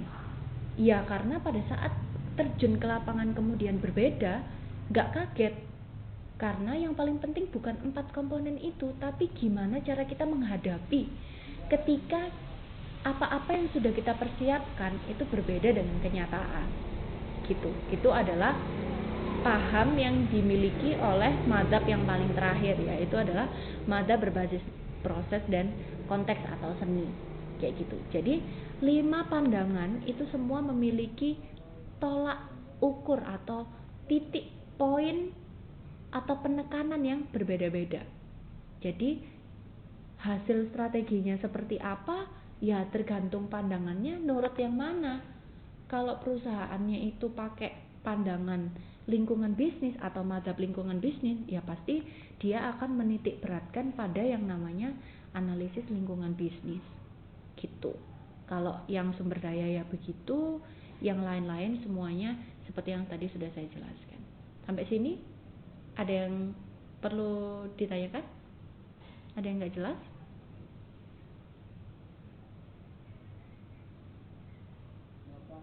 Ada apa nggak ada?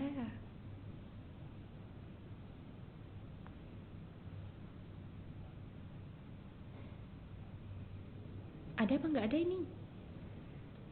Nggak ada, belum ada. Oke, udah nggak usah baca modul ini wes, udah tak jelaskan semua.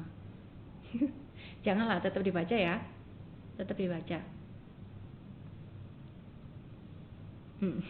Dibaca kalau mau UAS.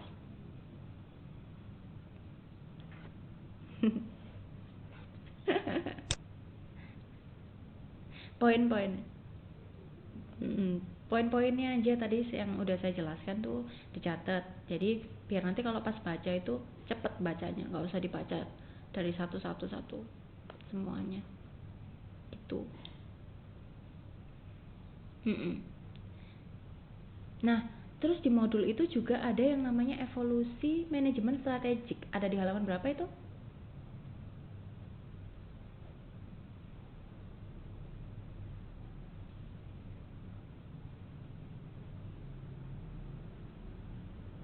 Nah, 1.16 di situ ada evolusi manajemen strategik. Itu berbicara tentang sebenarnya gimana sih dari zaman dulu manajemen strategik itu apa ujuk-ujuk ada, tahu ujuk-ujuk?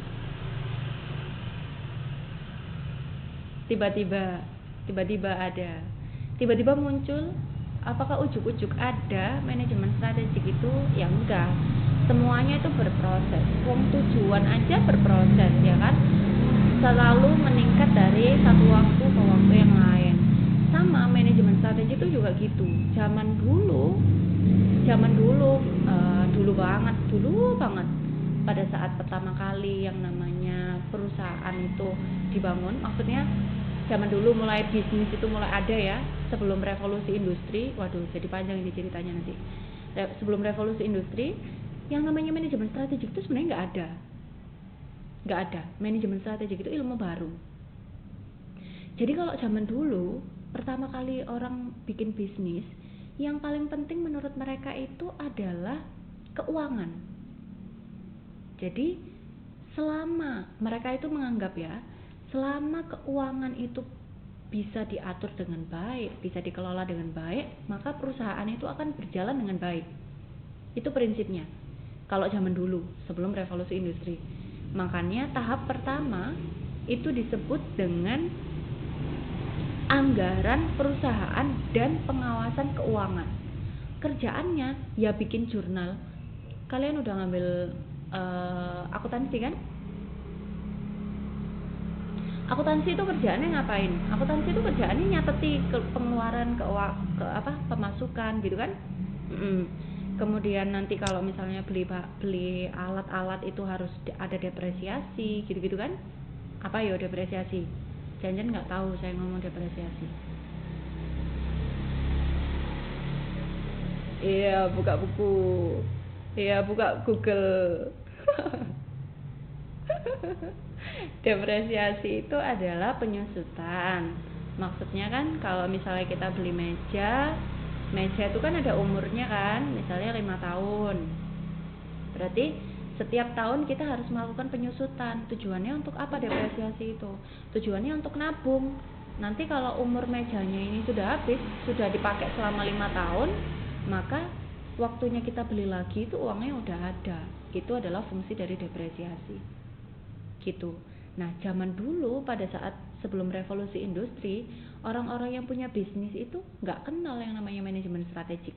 Kenalnya itu ya keuangan itu tadi, ya akuntansi itu tadi, nyateti pengeluaran, nyateti pemasukan, nyateti saldo, nyateti apa dan lain sebagainya.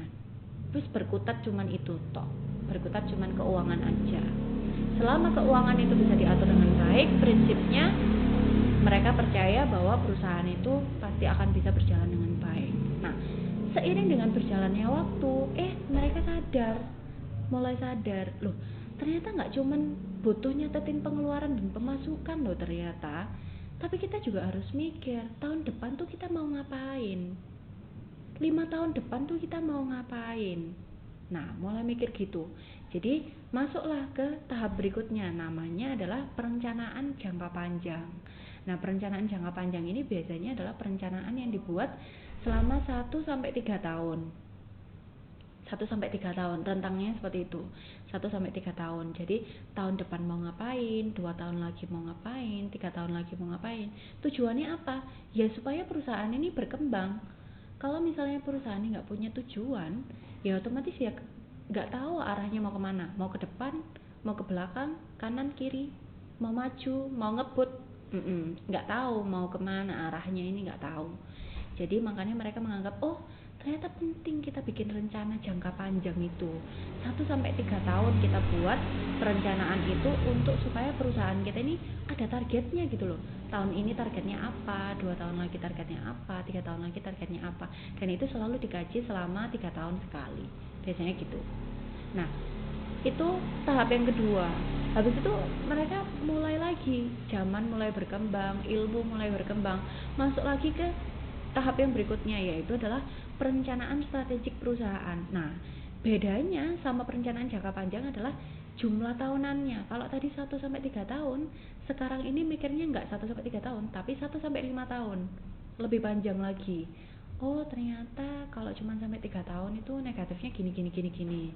Jadi kita perpanjang lagi sampai 5 tahun supaya pelaksanaan itu jauh lebih mantep. Kalau 3 tahun terlalu pendek gitu.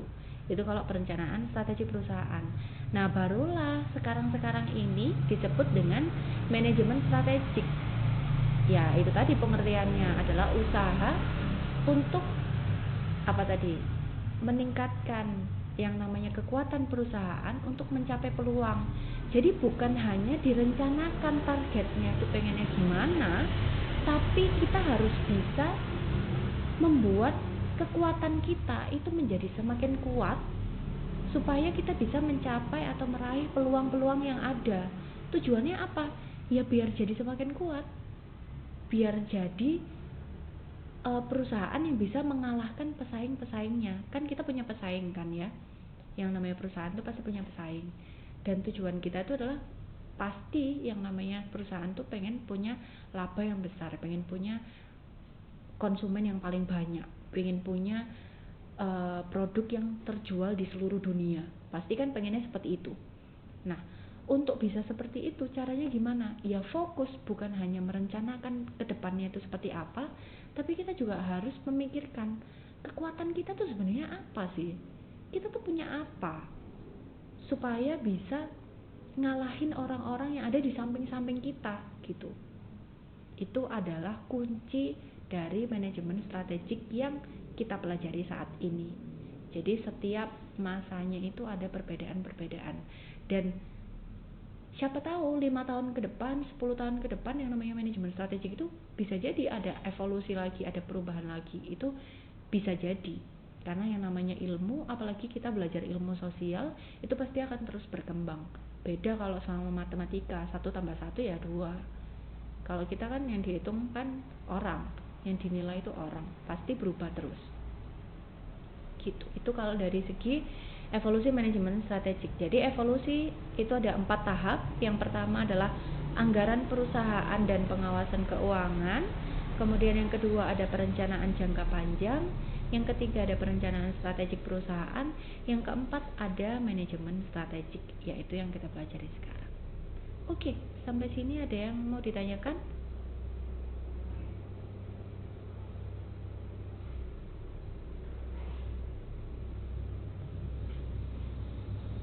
Ada yang kurang jelas? Apa sama sekali nggak jelas?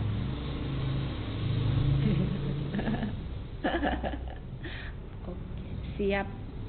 Nah, itu di belakangnya halaman berapa ya? Saya lupa. Itu ada tabel. Itu meresum apa yang udah saya jelaskan barusan.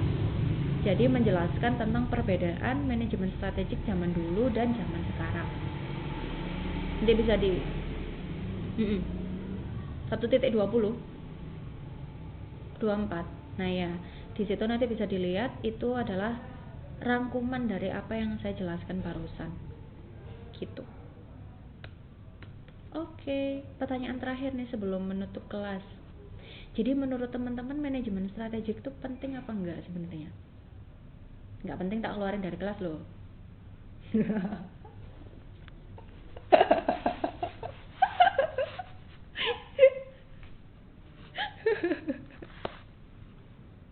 Udah apa?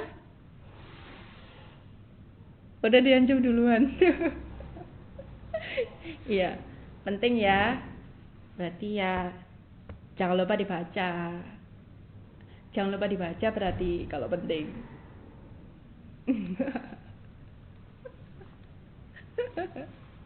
Ya wis, oke. Kalau online, maksudnya? Oh, kalau pas kelas baru baca. Ya nggak apa-apa sih, yang penting dibaca. Yang penting dibaca. Oh, geng saya berarti. Geng saya berarti saya juga gitu.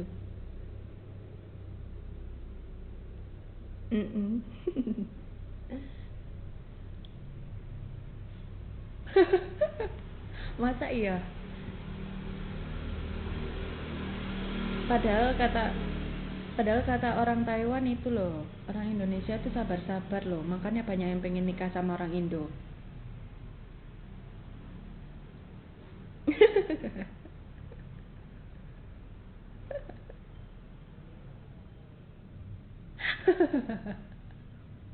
Oh saya pak, saya enggak lah, kalau selera orang Taiwan enggak dilirik saya tuh.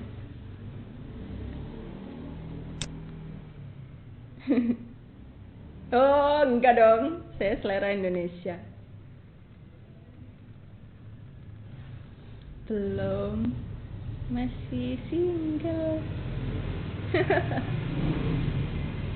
Waduh, jadi nanek status. Oh, apa? Barusan menikah? Barusan menikah? Belum 2 kali ya? Iya, Oh, bentar, bentar, bentar.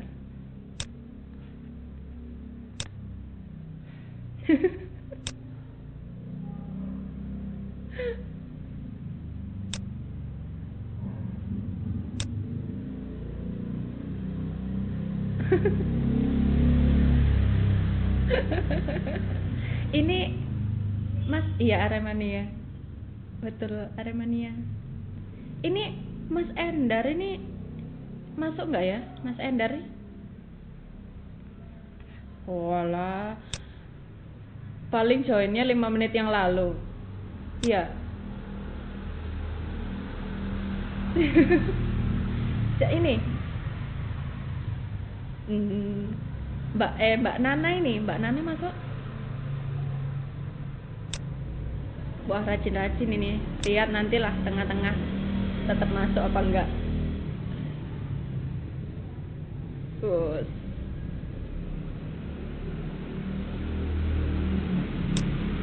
Oh gitu.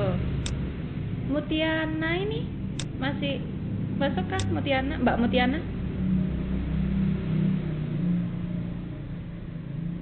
Mbak Mutiana? Apa? Ada? Oke. Loh, NIM-nya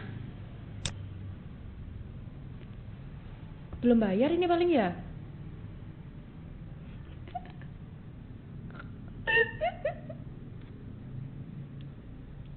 NIM-nya berapa? NIM-nya didekte aja deh. NIM. Nomor induk. Oh, oke. Oke. Itu Mbak Tusira tadi ada ya, NIM-nya juga nanti dikirim ke saya ya. Loh, mana Mbak Tusira ini?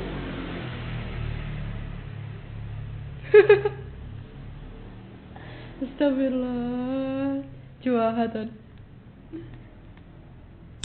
Oke lah, ya materinya insya Allah gitu aja untuk pertemuan kali ini. Wah, padahal ada gangguan loh ya, tapi bisa tersampaikan semua alhamdulillah. Jadi besok bisa masuk ke bab 2. Oke. Pertemuan pelajaran dari pertemuan hari ini tadi saya kurang apa? Kurang sabar.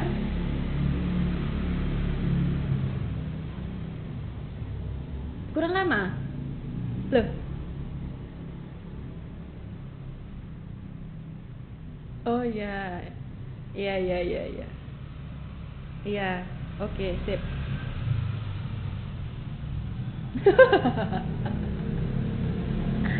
Oh iya, oke, sip.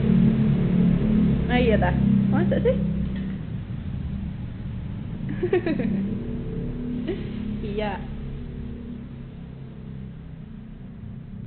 Oh, sip. Ya nanti bilang ya kalau maksudnya kalau belum selesai nyatetnya sampai mana gitu. Nanti saya ulang. Ada lagi? Udah ya. Oke, tadi ada yang bilang kurang lama loh. Berarti 3 SKS kita.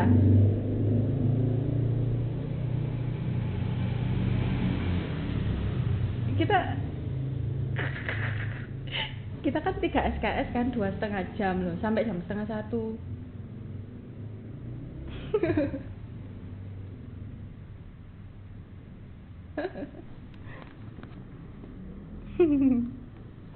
Enggak lah. Waduh, iya ya.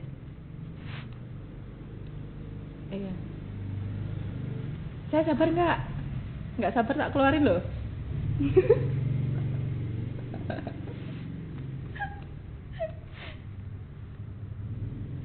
Ya wes, oke. Alhamdulillah. Terima kasih udah hadir semua loh. Ini ada berapa orang ini jadinya? 23, 2 yang izin tadi. Semoga ilmunya bermanfaat hari ini, bisa dipahami, bisa diingat-ingat sampai nanti UAS ya. Jangan lupa. Pasti pertanyaan nomor 1 tentang ini, bab 1. Oke. Oh, amin amin. Amin amin amin amin amin amin. Amin. Iya, amin. Sama moga-moga.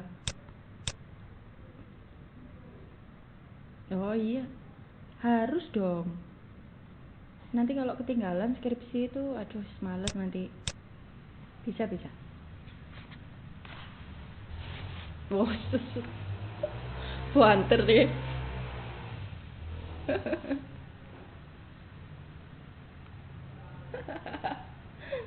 Oke, oke deh. Gitu aja dulu. Selamat istirahat. Terima kasih. Assalamualaikum warahmatullahi wabarakatuh. Ya, moga-moga bermanfaat ya.